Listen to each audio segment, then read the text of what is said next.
ছাদ বাগানে যে ছোট চারা গাছের যত্ন কিভাবে করতে হবে, তো বীজ রোপণ করতে হলে সুন্দরভাবে মাটি প্রস্তুত করে নিতে হবে। এখানে আমার আরও চারা গাছ আছে, তো আমার চারা গাছগুলো আমি সুন্দরভাবে প্রথমে ভালো করে মাটি তৈরি করে নিয়ে আমি চারা গাছগুলো রোপণ করেছি। এদিকে চারা গাছ আছে, তো এভাবে আরও চারা গাছ আছে, অনেক জায়গায় আমি বীজ লাগিয়েছি।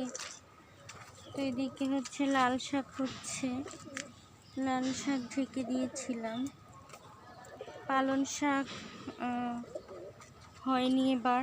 এখানে আমি চারা গাছ দিয়েছি, চারা গাছগুলো হচ্ছে এভাবে ডাল দিয়ে দিতে হবে একটু বড় হলে। তো সবাই আমার চ্যানেলটাকে সাবস্ক্রাইব করে দিবেন।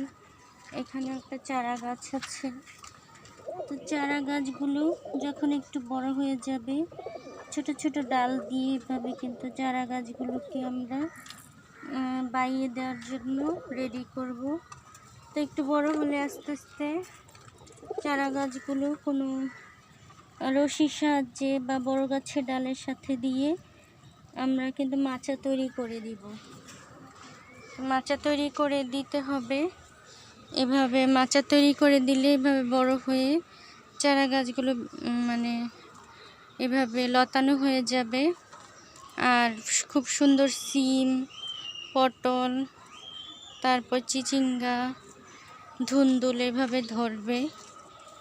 তো আমি ধুন্দুল গাছ বেয়েছি, যেভাবে ধুন্দুল ধরেছে দেখাচ্ছি। এর পাশে আমার ধুন্দুল গাছ, পুরো ছাদ ভর্তি ধুন্দুল গাছ। এখানে হচ্ছে আমার ধুন্দুল গাছ, মাশাআল্লাহ এই যে ধুন্দুল দেখা যাচ্ছে এখানে। এভাবে কিন্তু উপরের দিকে বেয়ে ধুন্দুল ধরে যাবে গাছে। তো এরকম করে সব সবজি কিন্তু ধরবে, শসা গাছ, সব গাছ। তো ভালো থাকবেন সবাই, আল্লাহ হাফেজ।